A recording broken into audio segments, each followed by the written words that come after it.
گزاریں گے. ایک صاحب آئے بڑی فیکٹریوں کے مینیجر تھے, آنسوؤں سے رونے لگے. حضرت میں اتنا پریشان ہوں, میں آپ کو بتا نہیں سکتا, میرا خرچہ پورا نہیں ہوتا. بھئی ہے کتنا؟ بس حضرت 2 کاریں دی ہوئی ہیں, میرے لیے علیحدہ, بچوں کے لیے علیحدہ. کوٹھی لے کے دی ہوئی ہے, کوٹھی پر چوکیدار, باورچی اور گن مین سب مالکوں کا, پٹرول مالکوں کا, بیمار ہو جائیں تو ڈاکٹر کا خرچہ مالکوں کا, اور ٹیکس ویکس ہو تو مالکوں کا. اور حضرت مجھے صرف 75,000 مہینے کے ملتے ہیں. 75,000 مہینے کے ملتے ہیں, سارے باقی خرچے مالکوں کے, اور آنسوؤں سے رو رہا ہے کہ حضرت میرے خرچے پورے نہیں ہو.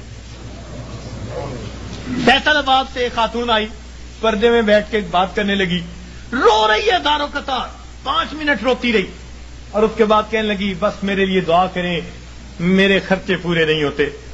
میں نے کہا کتنے فرد ہیں؟ کہ بس میاں بیوی ہیں, اولاد نہیں ہے. تو کتنا خرچہ دیتا ہے خاوند؟ کہ جی ہر مہینے کا 50,000 دیتا ہے.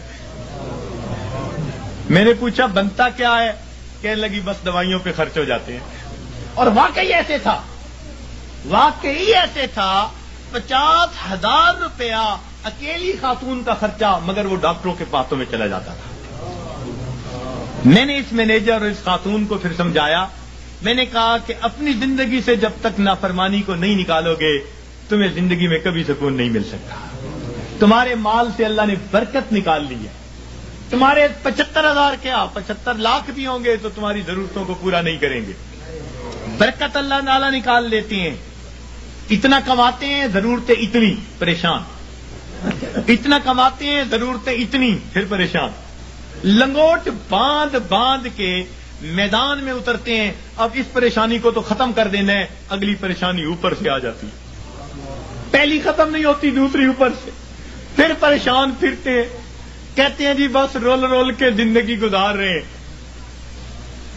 ایک صاحب کہنے لگے کہ جی کسی نے شعر لکھا ہے, ایس دکھی حیاتی دے پینڈیاں وچ, ایس دکھی حیاتی دے پینڈیاں وچ, کدی راہ پہ گئے کدی بھلدے رہ, ایک دیوا امید دا بلدا رہا, لکھ چکھڑ انیریاں دے چلدے رہ, پت جھڑ دے جھڑے ہوئے پتیاں وانگ, اسی تیرے جہان وچ رلدے رہ, پر دامن امید دا چھڈیا نہ, اسی نار تقدیر دے گھلدے رہ. تو میں نے کہا کہ بھئی تمہیں پت جھڑ کے جھڑے پتے کی طرح رلنے کی ضرورت ہی کیا ہے؟ کیوں ضرورت ہے؟ تم اپنے آپ کو پروردگار کے حوالے کرو, وہ تمہیں بے آسرا نہیں فرمائے گا, وہ تمہیں کٹی پتنگ کی طرح نہیں رکھے گا, جھڑے ہوئے پتے کی طرح.